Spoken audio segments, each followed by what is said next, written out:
Welcome to the friendliest campus in the South. Shotgun, Blanchard, one back set, rolls right, pressure coming, throws, Middleton, go! He scores! To the gym of the hills. He moves it to left. That one's pretty well hit. Hall on the run. That ball is gone. Home of the Jacksonville State Gamecocks. Gets it over the day, over the Hall. He fires up at the buzzer and drains the three. So good defense by Cunningham. Gregory releases away. Pulls up, he checks.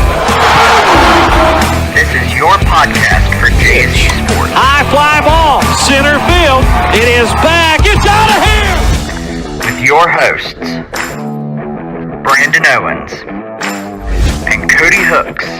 This is Cocky Nation. What is going on, Cocky Nation? This is Cody and Brandon for another episode of your favorite podcast, our favorite podcast, Cocky Nation, a JSU podcast. All things cocky, all things JSU. We have been taking a slight sabbatical the last couple of weeks. Brandon has not been feeling super well, and he has been filling in and working on the Wax Sun podcast as well. So he's been super busy on his end. As you guys have known and have heard, I am a teacher, so I have been busy on my end. We've also just been, spending time with our families, personal things going on. But despite all that, we are back and we love each and every one of you. And thank you for listening again. We have a ton to go through over the last couple of weeks. We have some football games that we missed. We have some news things that we're going to keep talking about. So let's go ahead and dive right in to some of the news stuff.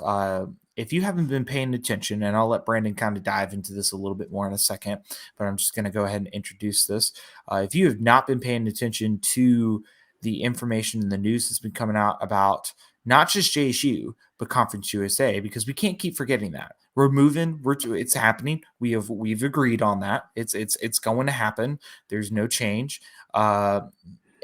But there's some other big news that's been coming out about Conference USA. Brandon, go ahead and fill us in. Well, let me just preface this by saying all JSU fans were so happy when we got this news.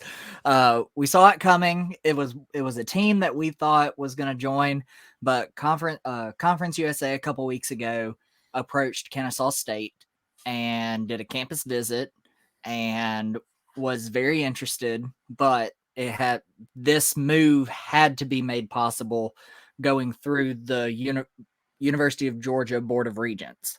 Or the University of Georgia system. Anyways, that whole shebang had to get approved for KSU. They conditionally approved it, and KSU, after receiving that news, worked diligently and very quick, might I add, to get unconditional approval, and was eventually extended an invitation to Conference USA. KSU accepted. They won't be moving until 2024. So next season, we will still have 9 teams in Conference USA, but in 2024, we will have 10 teams. So I would imagine at that point, Conference USA would split into 2 divisions, 2 5-team divisions, kind of like what the Sun Belt did before adding the 4 teams that they just added. So, yeah.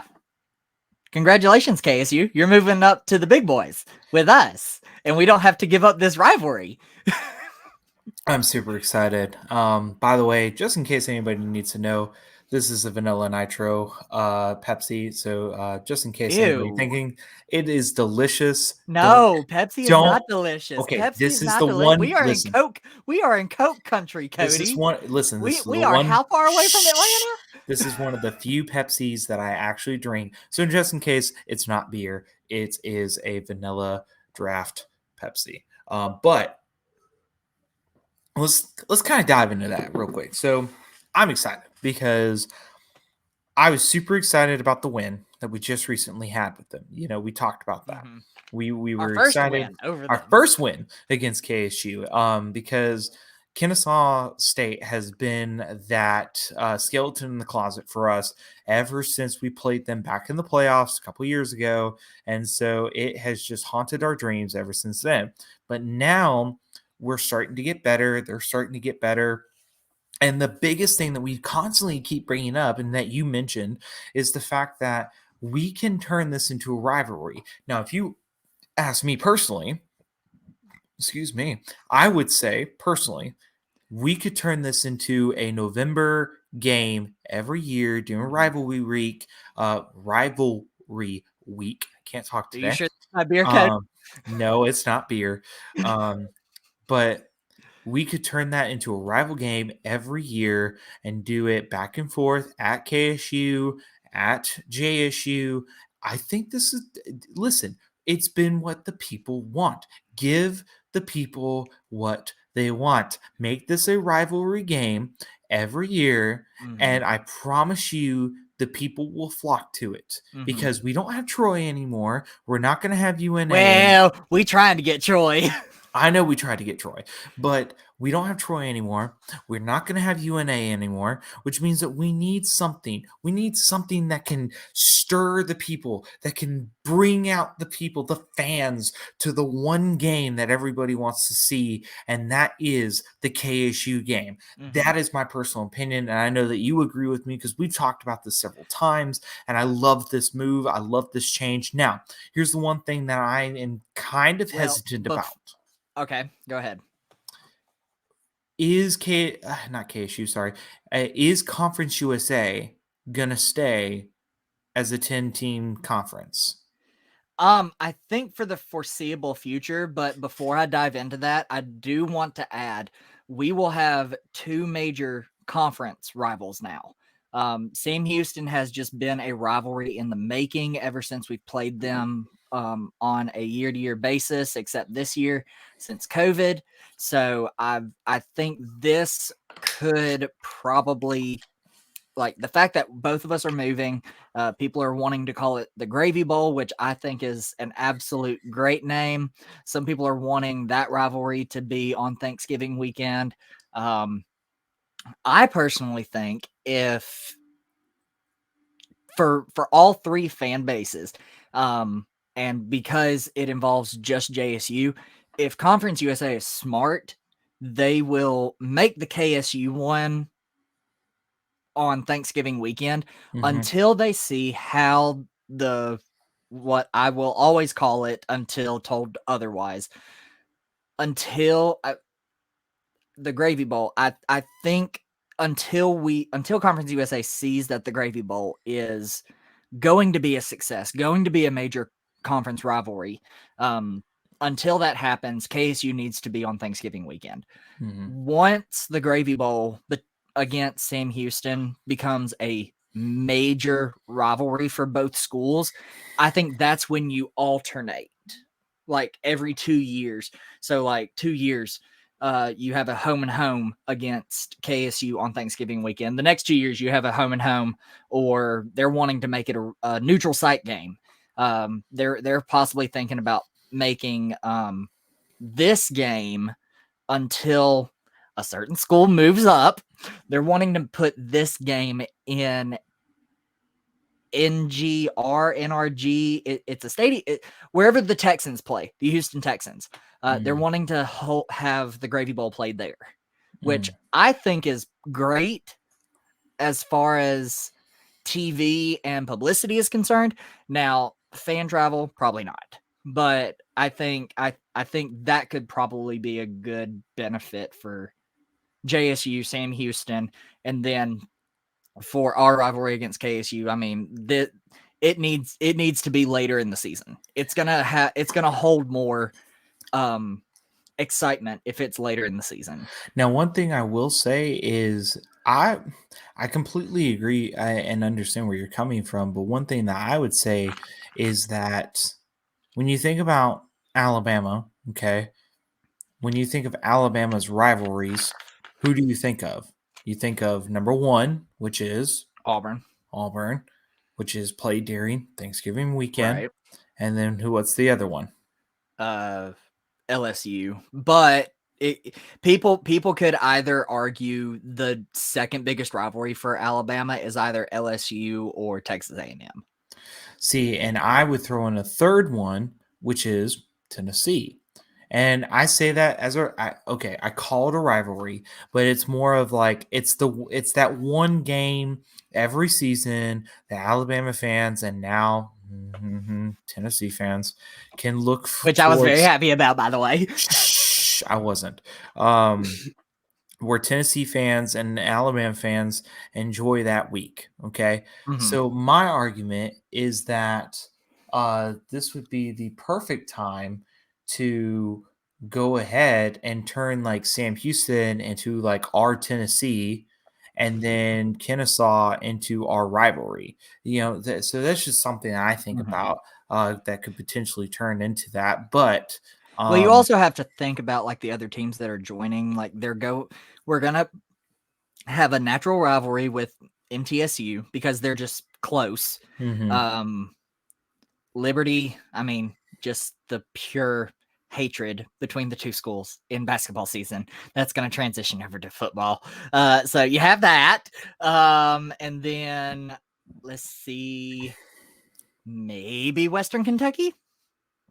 Maybe that might be a quote unquote rivalry, kind of like how SEMO and JSU were in the OVC for Right. like the last couple of years of JSU's tenure in the OVC. Both teams were just really, really good. It felt like a rivalry game, but it wasn't a rivalry game. Right. But that also again leads me back to the question I asked, because there's been a lot of shifts.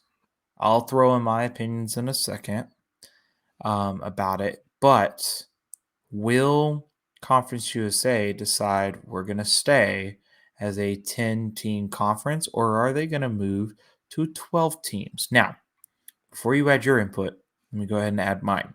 Mm-hmm. If you ask me, I think they won't. I think they'll end up moving to a 12-team conference. Mm-hmm. Now, the reason being is because think about it, okay? If they really wanted to, they could have added Kennesaw State next year. Follow me here. Oh, yeah. They could have. But why? Why would they wait until 2024? I think Because there's more teams on the way. they have more teams on the way. They're waiting until the season's over, till football season is close to being over. They're trying to wait and see whoever the prospects that they're looking at, which there's been rumors about who they're looking at. There's From I wouldn't say a big list, but I mean, there, it's a there lengthy there's list. there's a very lengthy list of FCS teams that they're looking at to move up into the FBS. Good FCS teams might we add. and to move them into Conference USA. Some of those being, you probably have heard these rumors before. I don't know, but I've heard rumors about South Dakota State. I've heard rumors about North Dakota State. Mhm. There's a couple others. What's the one? Shoot, I heard a rumor about UCA. That's not going to happen. I can already go ahead and tell you See, that's and not then gonna that happen. and I knew that was going to happen anyways, but there's a lot of teams that are on that list. Why would they wait to put KSU in? Because they have a list. They're waiting to see who are they going to add, who are they going to put in, because they want to make sure that 2024 season is going to come out with a bang. Because listen, we saw it just this year what an FCS team can do when they move into the big leagues, and that school's name is JMU. James Madison University came up with a bang. They've only lost 2 games at this point? 3 games? Two. They've only lost 2 games, and those were hard fought games. They were close. They were very, And very so close. you're telling me that there's just no way. There's no way that they're not looking at least 2 more teams to add to this list. Mhm. And it would just make the most sense. Now, arguably speaking, if we were to get into that, if we were to add 2 more teams, if you ask me, it should be South Dakota and North Dakota State. Why? Follow me here, okay? If we're following the same idea of rivalry week, okay? That could be their week. North Dakota, South Dakota State. They Yeah. fight for the God. The Dakota marker. Thank you. Listen, it's been a long day, y'all. But that's just my opinion. Brandon, what are your thoughts?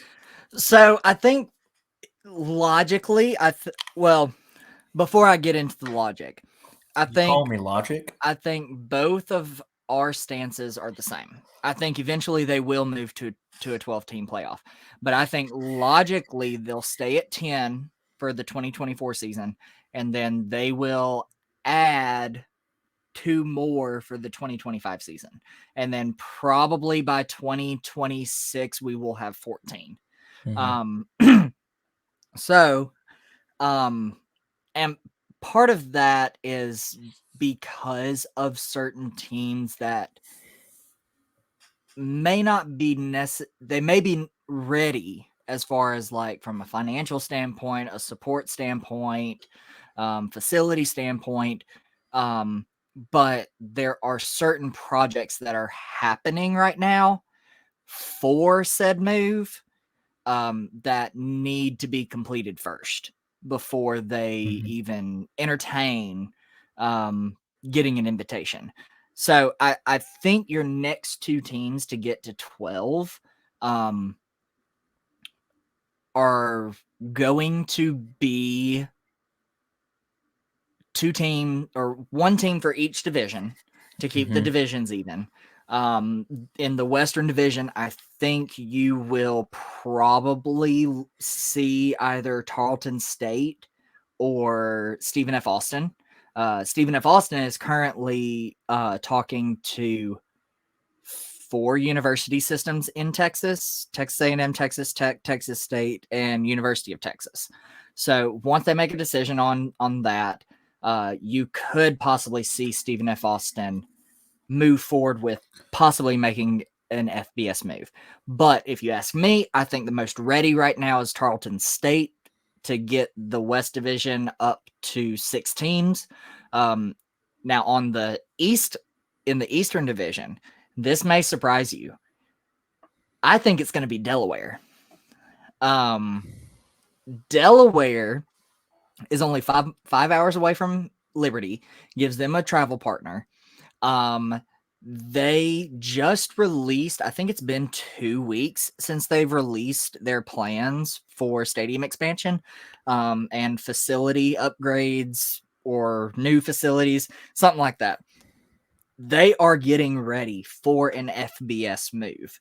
And the only FBS conference that has shown interest in Delaware is Conference USA. And Delaware did not say yes or no. So I think Delaware is currently in talks with Conference USA, and I think that could possibly be one of the next 2 teams added. Now, the next 2 teams, that there's like a long list for those last 2 teams. North Dakota State, South Dakota State, Eastern Kentucky, Chattanooga, Missouri State, SFA or Tarleton, whichever one doesn't get invited first. I'm drawing a blank. But those are the ones that I can think of off the top of my head right now. Oh, some people have mentioned like the Montanas and even Idaho, and I'm like, I don't think that would happen. I would love for that to happen. I don't think that might Montana happen. make the comeback to the FBS. Come on, let's go Grizzlies. Oh my gosh. Or the Bobcats. I could do either. But I think there's other movement in other parts of the FBS that are about to happen that will move the Montanas up. See, and that's the other thing that... And it's not to Conference USA. Yeah. And see, that's the other thing that we haven't talked about is another big shifter on why I don't think that we're going to stay as a 10-team conference is because the biggest rumor that's been going around for I don't even know how many freaking years is the fact that they are A, expanding the playoffs, and Which B, they are expanding the playoffs. Yes, but right now it's only being expanded to 12 teams and not to 16 teams. There's talks about doing 16. There's nothing been confirmed yet. Give that some time first. Let us have our fun with the 12 team. Right. And then the other thing that's being taken into consideration is the talks and the conversations about potentially having a split. Yes, please. I want the split. From the Power 5, from Power 5 teams that are like elite teams and turning that into one program system and then having still the FBS. Now, I don't know. I don't know what's going to happen. I think that it's been a rumor for so long that at this point, if it doesn't happen, It's been a rumor since COVID happened. I know. And so, I mean, at this point, I can understand, but at the same time, if we're expanding if we're expanding to a 12 team playoff, I think that you don't necessarily have to do so much as far as like splitting. Now, it still would be beneficial because then you do have those teams that are like in the group of 5 that now have an ability to make it to the playoffs. But I still think like I think the playoff committee is going to take more consideration when they take AP polls, when they do decisions on this, because right now they're only making decisions based on Power 5 teams, maybe a couple group of 5. But I think as they expand it more, we're going to see more group of 5 teams make the cut to this and make top 10, top 5. And so I think it's a potential change. Now, a couple other teams that I don't know who said it. I don't think it would be true, nor do I think they're ready. But somebody had mentioned ETSU. Eastern I Tennessee. could see. I could see it that. too, but I don't know if they're ready. Like, I mean, I personally don't think they're ready right now. No, but I think that they could be in a couple years because they're showing really good projections as far as like doing their thing in the playoffs over the last 2 years. A couple other rumors that I heard, which I don't know if it would ever actually happen, but teams like Jackson State. But again, that could be a big possibility. But again, it's the argument of will they leave their HBCU conference behind?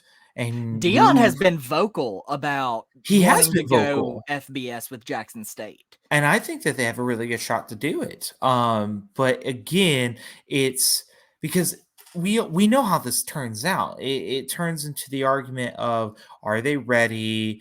Is you it a seen traditional that game day atmosphere? I know they are ready. They are far beyond ready. But I'm not saying that's me asking that question, but there are people that are. I'm all for it. I think Jackson State Those should people are move up. idiots. I know they are. They are absolute idiots. But you have a lot of really good teams like FAMU, like Jackson State, that are making the stride for these HBCU colleges and universities that should be more in the spotlight. I mean, listen, if y'all remember last year, I talked about how I went to that FAMU Bethune-Cookman game, and I absolutely fell in love with that game. I thought the atmosphere was great. I thought the fans were great. I thought the bands were great. I thought this was a fantastic game to go to, and FAMU looked really solid. So you're telling me that we're not considering some of these teams? I know Jackson's probably the biggest one out of all of them, but heck, their college game day is going to the Jackson State Southern, which I am very excited about, by the way. Yes, college game day is going to Jackson. Sonic Boom of the South better be on game day. You know they are. You can't. There's just no way. Okay, but you're telling me that Jackson State and Southern are going to be on college game day, but there's still no talks about them joining the FBS. And I mean, we'll take them. We'll take them to the Conference USA. I don't care. We won't take Southern. We'll take Jackson State. Listen, Southern, Sonic. Listen, whole Southern. Respect for Southern, but whole respect for Southern and your band. but not for your For team. your university.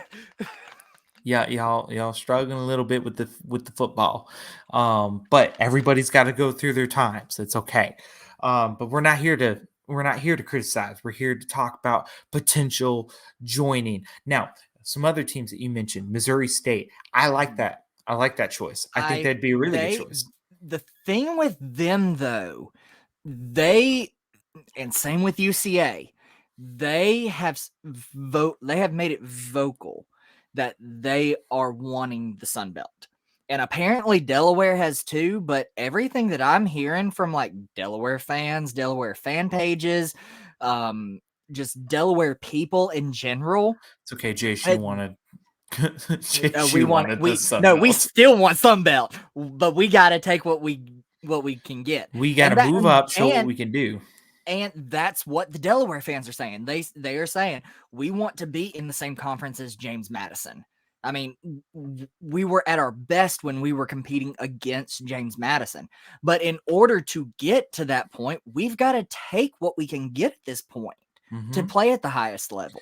I mean, take into consideration Texas. Texas is about to make the change to the SEC. Say what you want, but Good luck.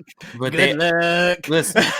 But they okay. Oklahoma, I would argue and say good luck. Texas, they're showing that they can make the stride. They're showing that they good can. Luck. Oh, yeah.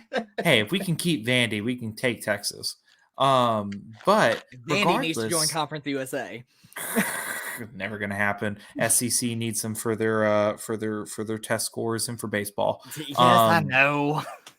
Their football needs to just. Oh my God, bless their hearts, Vandy. Yeah, they need to come to Jesus moment. But regardless, there are a lot of really good teams that when you think FCS that could make this change. We talked about Missouri State. I never really thought about Tarleton, but now that you're mentioning it, I can see it. I can actually see it as potential. There's the Montanas. I thought about that, but more than likely, if we're seeing the shifts and the dramatical shifts, I see them either going Mountain West or Pac-12. I mean, it's just the potential. Nah, they'll go Mountain West More than likely. Just like if enough Mountain West teams get picked up by the Pac-12 for the Pac-12 to just stay alive, which there's plenty of Research One universities to pick from the Mountain West. Yeah. Then you'll see Idaho, you'll see the Montanas, you'll see probably all 4 Dakota schools get offers to go to the Mountain West. And then look at the other changes that we're about to see, okay? I mean, heck, we did just see several teams that moved from Conference USA to the AAC, but who's to say that these teams like Southern Methodist or heck, Southern Methodist or even UAB decides to say, you know what? We're done with the AAC. We're going to go to insert school or insert conference here, Big 10, Big 12. I mean, you never know. These changes continuously change every year. We went from the ASUN conference to Conference USA in less than 2 years. So, so it can happen at any point. I mean, it's just it's the change of the times. It's the sign of the times. Like this is going to happen. And so this is the opportunity FCS teams need to make to join up. This is good for revenue, good for publicity, good for sponsorships, for scholarships, for NIL. Like this is the potential to make yourself an elite team, an elite school in the FBS region to expand and broaden your university. JSU needed this. We needed this. Well, if you look at, if we're getting like logistical about the school, most FBS schools are at least 10,000 students. At least we're less. We are. I think I read something the other day that said we were trending towards a point where we would get to 15,000 students by 2030. I mean, again, like somebody told me this the other day, our freshman class for next year is bigger than the biggest class we've had ever, which was this past year. So next year we are breaking another record as far as like how big our incoming freshman class is. If that continues to happen, yeah, we're gonna hit 15,000 by 2030. And I mean, think about all the changes. Like, this is literally the definition of JSU, out with the old, in with the new. And don't get me wrong, JSU has prided itself on traditional values and where we stand, the gem of the hills. None of that will change. Right. If that won't change for Alabama, it won't change for us. Mm-mm. But that also doesn't mean that we can't just stop. Right. We have to expand, and we talked about this before with the university expanding the university itself with buildings, a new dining hall, a new stadium. We've talked about this A in new dorm regards room. new dorm rooms. We've talked about this with new school buildings. We've talked about bigger departments. We've talked about the expansion of housing as far as like people being able to live off campus. I'm calling you out, city of Jacksonville, because we all struggled after the 2018 tornado. And COVID. Because people couldn't live off campus with other people because there was a residence ordinance. But regardless, this is a change that is going to happen whether the university, the city of Jacksonville, or anyone is ready for it or not. Because the this is what city of needs Jacksonville to isn't happen. ready for it. They're never ready for anything. No, but it has Love to y'all. happen. Love y'all because We y'all are do. awesome. We love. Listen, I wouldn't but have y'all gone. got to get with the times. Listen, I wouldn't have gone to Jacksonville State University, a university that's literally built within a town, if I Out in the middle of didn't. nowhere. Out in the middle of nowhere, if I didn't love the people. I love the city of Jacksonville. They gave me 5 great years of my life that I will always look back at and potentially may look at for my master's. But at the same time, this has to happen. Mm-hmm. Like, if you want to see the city get better, the university get better, you have to be willing to let it grow and let it get better. And I get it. Change is hard, but it's what's needed for this program, especially in football. You want to be we literally live in the heart of football. We have to do this. We have to make these changes. We have to support this school. We have to support our university. We have to support this program and all of our program. Volleyball. Look what volleyball just did. Look what basketball's about to do. Like, this has got to happen. And I'm so excited to see this. I'm glad that we're in Conference USA. I'm glad we're in the FBS. Maybe one day we'll change to a different conference, hopefully. But Sunbelt. Listen, Are you hearing us? Conference USA, we also love you too. You're giving us an opportunity to show what we want can to do. be with our old friends. But we also want to be with Troy. It's just sorry. Okay. But this is great. Oh, one other team. You mentioned volleyball and basketball, but you also forgot to mention Conference USA is also one of the best conferences in the country for baseball. Yeah. Like, if you look at the teams that we just added and all the, like, out of the 10, and of those 10 that have baseball teams, I think only one doesn't have a baseball team. I can't think of who though. But to compensate for that, we also have Dallas Baptist, who is one of the best baseball programs in the country. Like, I mean, this move is just beneficial. Maybe not for football just yet. Give a few years. But for, like, basketball, for baseball, and I'll even throw softball and volleyball in there. It is a much better move than the current conference we're in. Yeah. I mean, it's out with the old, in with the new. And that's what we needed. And I'm glad it's happening, man. And I'm so excited because we're just taking it step by step. Now, are we going to take some L's? Probably. Are we going to have some bad days? More than likely. But that doesn't mean that we just sit in that. We're not going to accept the L's. We're not going to accept the failure. We're going to say we're going to get better every year and get better every season. And that is what I'm looking forward to. And that is why I'm a JSU Gamecock. Boom. Mic drop. Now, Brandon, is there anything as far as this move, these news information that you want to add on? No, but I want to go ahead and not necessarily talk about it, but just fill everybody in on our volleyball team.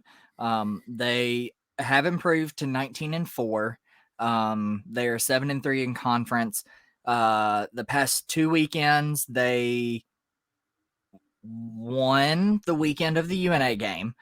They won both of those games. And then this past weekend, they lost to North Florida, and then they beat Jacksonville. Still doing a great job, ladies. Hopefully we can get through the ASUN championship, which should be in a couple weeks, and maybe go dancing. So they do play Florida Gulf Coast and Stetson this week. So good luck, ladies.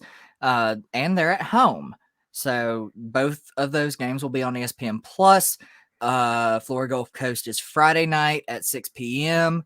and Stetson is Saturday afternoon, which I will be on campus, but not for the volleyball game, for a different event that's on campus.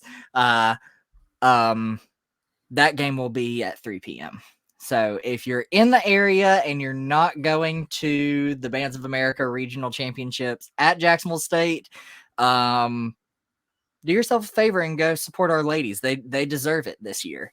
And also, while I'm at it, basketball is about to kick into full swing. I think we have our exhibition game against Auburn Montgomery next week. It'll be on November 7th. I think it's a Sunday, to be honest. The first is on a Tuesday. So no, it'll be on a Monday. Monday? Okay. I think so, because the first is on a Tuesday, 7 days, that's 8 days. So that would be November 8th. So November 7th is on a Monday. Okay. Let me do math. Yeah. But yeah, so if you're in town for that exhibition game, go. It'll be a fun year. I'm really excited to get basketball into full swing, especially with the schedule we have. I really like this year's schedule. Get him, Gamecocks. All right. So while we're still on sports and kind of catching you guys up, let's take a little bit of time to talk about some of the last couple of JSU football games. So we spent a lot of time talking about the news, and that was the plan, that was the goal. But we are going to still kind of talk about the UNA and Southeastern. Pause. So before we move into this, I just looked up the exhibition game. It's next Thursday. So if you are in town, it's in Jacksonville, 6 p.m. against Auburn Montgomery. So be sure to go support our Gamecocks. Okay, proceed. Okay, so we are going to take some time to talk about the UNA game and the Southeastern Louisiana game. So let's start with the first one. So if you were not able to travel to Madison, Alabama to go watch JSU take on the Golden Lions of Northern Alabama, in the they are going to hate you so much for that. I know. That was the point. Oh, Lord. Tuna. But if you were unable to go to Madison, Alabama and watch that game, you probably missed the fact that JSU won that game. Don't ask any of the Southerners how it went because they couldn't see anyways. Yeah, I was pissed. Yeah, listen, what are they gonna do? Fire me? I'm not with the Southerners. You can't say anything. But I feel for you, Southerners fans, and people that are fans of the Southerners. If you got to watch the performance, good. I hope you guys enjoyed it. It's a really good show this year. But come on, we could have done better as far as seating. But it is what it is. Now, regardless, JSU shined out. We looked really good in the game. Made a couple mistakes here and there as far as like how we performed overall. But sometimes that's just kind of how it goes for us. Yeah, I think that was our most penalized game of the season. Especially the fact that North Alabama, and this is currently okay. North Alabama is 1-6. They are 6 in the ASUN, and at that time, they would have been one after we beat them. They were 1-5. We gave up 31 points. That's my biggest upset is that the defense It's a allowed. rivalry game. I throw everything out the window. No, I don't throw that out the window. I think that we allowed too many points. We did really good in the first quarter. We had 21. We were up 21. But in the second quarter, we allowed 14 points. Third quarter, another 14. And I'm sorry, we gave up too much. I feel like the defense could have held on a little bit stronger. As far as stats wise for that game, I'm just going to read off a couple short ones because, again, we got 2 games to cover, so we got to make sure that we have enough time.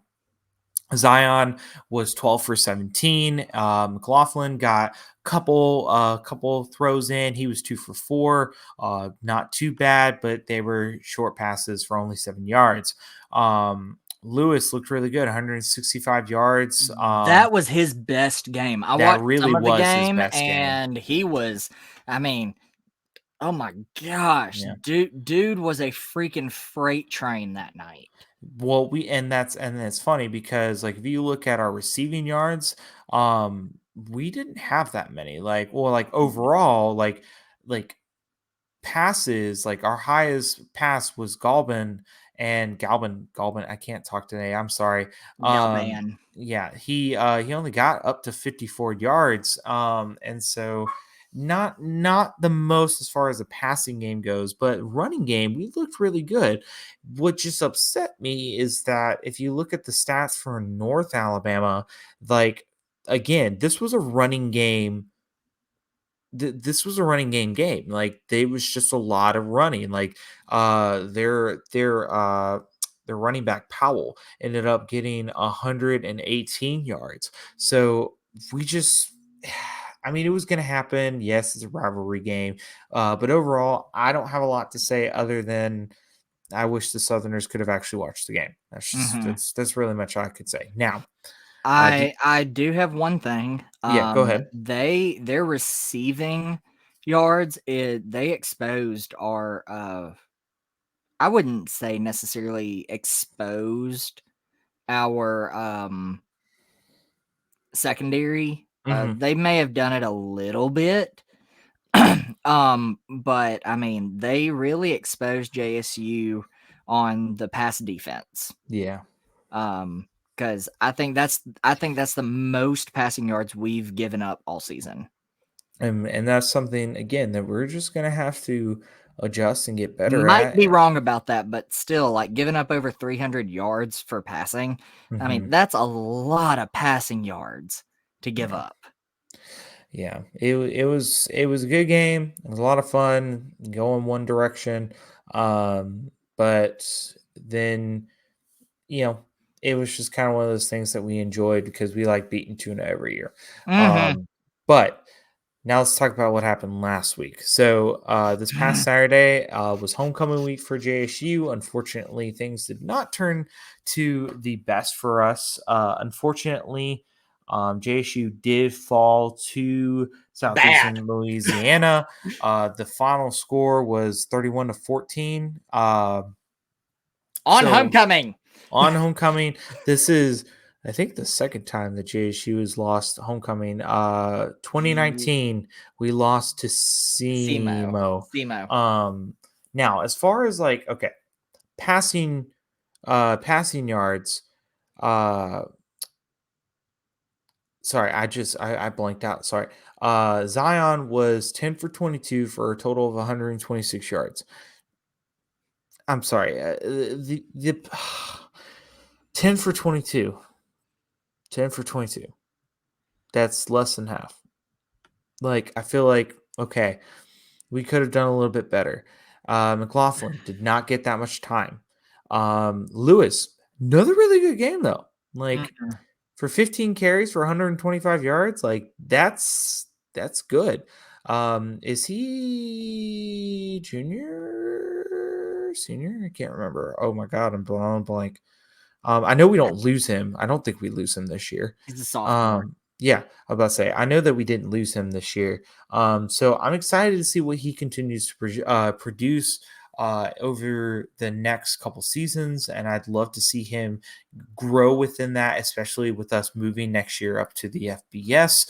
But again, just we were everywhere in this game. Like, just like if you look at the matchup for this game, like we held out in the first quarter 0-0.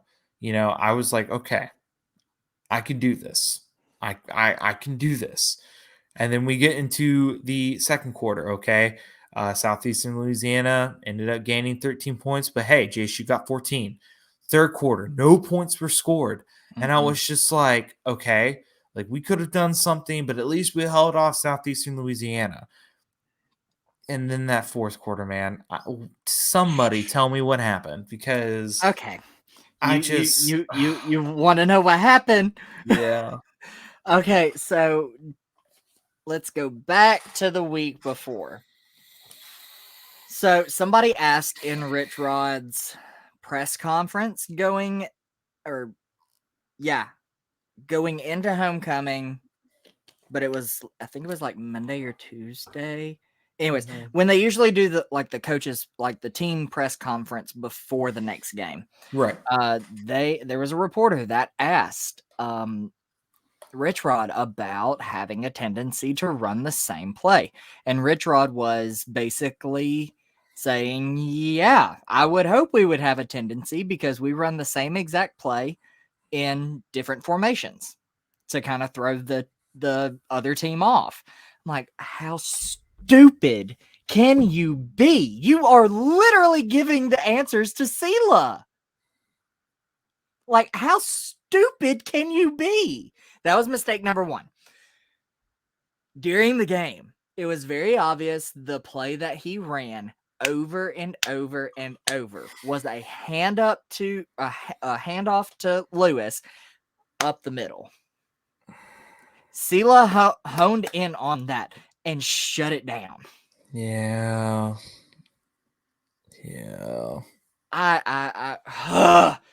And then, not to mention, I don't know where our defense was, but that was not the defense we have seen all season. I saw in the second half. I can't remember where I saw the comment, but I saw a comment about the game where somebody says it looks like Ross came back to coach. That was me. That was me. Was it you? That was me. God, because I made it on Twitter. Man, listen, we're going to have good games. We're going to have bad games. But I agree with you. If we're going to keep running the same play, like at least throw in some different options within it. I'd love to say, listen, I'm not against the running game. Don't tell the team that you run the same exact play in different formations.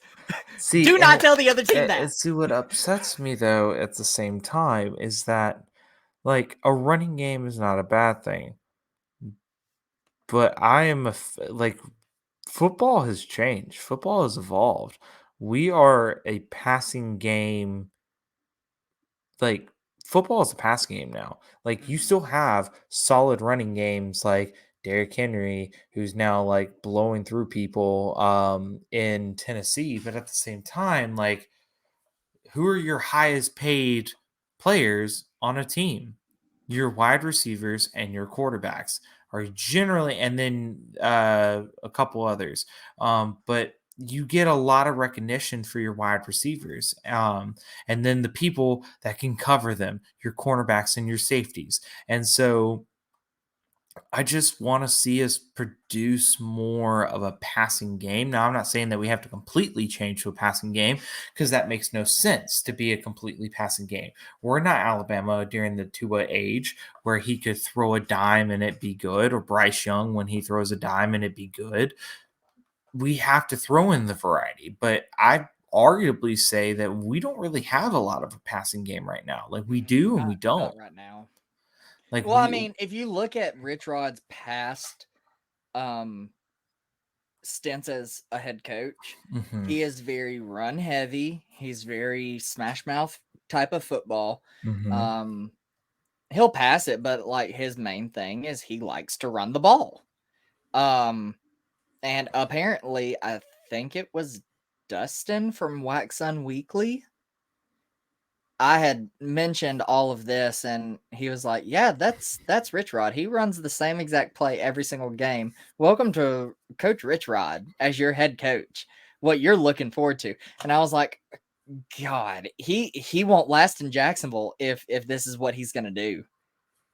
Us Yeah. JSU people hate the same thing over and over and over and over again. It's gonna have to change, and if not, Rich Rod's not gonna say JSU. And I like Rich Rod. Don't get me wrong. Oh, I love Rich Rod. He's a great coach, but at the same time, like we have to be able to produce and show that we can make it as far as overall in regards to next year. And yes, we're technically still first in the ASUN, but at the same time, like, come on now. I mean, that's all I gotta say. Like we're still 6-2. Yeah, we're still 6-2. So like I'm very happy with our winning record. Mm-hmm. But good Lord, if something doesn't change, we may not get to like even 9 wins. We may be looking at like a 7-4 type of season, 8-3 type of season. Yeah, it was rough. I'm not even gonna lie. It was rough. I mean, I wanted to see us win. I know it's not always feasible, whatever you want to call it, but at the same time, I don't know. I just was kind of bummed out that we could have done better and we didn't do better. I guess is the easiest way to explain it. Now, do I think that we can get better? Is next season going to get better? Yes. But we got to show up, we got to show out and call it a day. Mm-hmm. I agree. But I did want to real quick. Sorry, I'm pulling up some information on next week's stuff. Brandon, is there anything else that you would like to talk about as far as the SEALA game? No. Okay. I've said my piece. If people don't like it, oh well. I said my piece. And if people don't like it, oh well. But I did want to just real quick, it was homecoming, and I just want to congratulate our homecoming king and queen. So help us congratulate Kyla Chambers and Deontay Bush. I do not know them personally. I know friends that know them personally. And all I've heard is nothing but good things about these two. So congratulations on winning the crowns. You will serve JSU well. So let's get into next week. Next week is, and by next week, I mean this coming Saturday is a very important game for JSU, if you ask me, in my opinion, because this is also somebody that, if you ask me, could potentially be one of those up and coming rising to the FBS as well. And Absolutely not. Shh, it's fine. Is Austin P. We play Austin P at Austin P. At I had the time 3 o'clock. Okay. It is going to be on ESPN Plus. I feel like you and I are both kind of in the same place as far as like what we're looking for in this game. Heavier defense. Change it up a little bit on the offense. Probably not. Brandon, what's your predictions? So I will go ahead and say, like, if you look at the offense, like the total defense and total offense stats for Austin Peay has the number 4 defense in the country, and they have the number. Where are they? Oh, come on. Where is it? I don't know. Where is it, Brandon? Look at Brandon not being prepared. No, I had it pulled up. Well, while he's doing that, I'll go ahead and share my predictions. I think JSU, There like it I is. said, strong defense. Change it up on offense. I'm going, and as far as score goes, I'm going to say this is going to be a close one. I'm going to say that this is going to be 30-33 JSU. So yeah, Austin Peay, like I said, they have the number 4 team in the number 4 defense in the country. Their offense is number 14 in the country. But when you look at who they have played, the only tough teams they have played is Eastern Kentucky and Western Kentucky, which they barely lost to Western Kentucky, and then they beat Eastern Kentucky. So the other teams they've played are Missouri Valley, Mississippi Valley State, Alabama A&M, Presbyterian, and Eventually, they're going to play Alabama. yeah. But all the other teams that they have played have just been absolute like Garbage. bottom of the FCS. So like of course their stats are going to be inflated, but that doesn't mean you need to take away the talent that they have on defense and offense. Mm-hmm. So with that being said, I think our boys will come back and they will play tough. I mean, this is a familiar foe. And I think it's going to be a close game, especially the last time we played Austin Peay. They beat us, and we want revenge before we leave the FCS ranks. So I think it's going to be a tough game, especially with it being at Austin Peay. That's a tough place to play. It'll be a close game, but because it's at home, and I don't know if this is Austin Peay's homecoming. This is homecoming season, so maybe. But I am taking Austin Peay by like 3. I mean, it's gonna come down to a last second type deal. Well, you and I are both in agreement. It's probably going to come down to a full goal, but I think we disagreed on who's going to win this game. We'll have to just wait and see. But guys, thank you for listening. This was one of our longer episodes over the last over this season 4. Think about that. Good Lord. But we want to thank each and every one of you for listening to us. And of course, if you haven't already, you need to go follow us on all of our platforms. On Twitter, it's Cocky_Nation. And of course, on Facebook, it's Cocky Nation, a JSU podcast. And like we always say every week. Also on YouTube. If you want to watch us on screen. Hit that subscribe button down there. Yes, hit the subscribe button. Leave a comment. Literally, it helps us. The one thing that we did do this week is we didn't have our trivia game, but we will be bringing that back next week. We had a lot to talk about. we have a lot to talk about. So next week we are bringing back the trivia. I don't know what topic we're going to do yet, but we are going to bring that back. I think it's going to be a lot. Who knows? Fun. We're doing a bracketology thing next week. Ooh, that's right. Like it's getting that time for FCS, so right. we may talk a little bit of playoffs next week, just to kind of take some attention off of JSU since we're not going to the playoffs and we won't have anything to really worry about. But speaking of the playoffs and bracketology, don't forget to go follow and subscribe to all of our other podcasts within the FCS Fans Nation. Go listen to Brandon more if you want to. If you like listening to a soothing voice, if you consider it to be soothing. I don't, but that's also because I'm best friends with him. But you can. You better be lucky that it's fine. Yeah. We're It's live, fine. so I can't It's do what fine. I want to do. I know. It's fine. But regardless, I love you too. But go listen to him on the Wax Sun podcast. I'm sure he would love the support on that end. Go listen to all of our FCS Fan Nation podcasts. Go follow us on the Twitter page, the Facebook page, and help us continue to grow this ever striving to be a great and welcoming community. But guys, always go Gamecocks and fear the beak.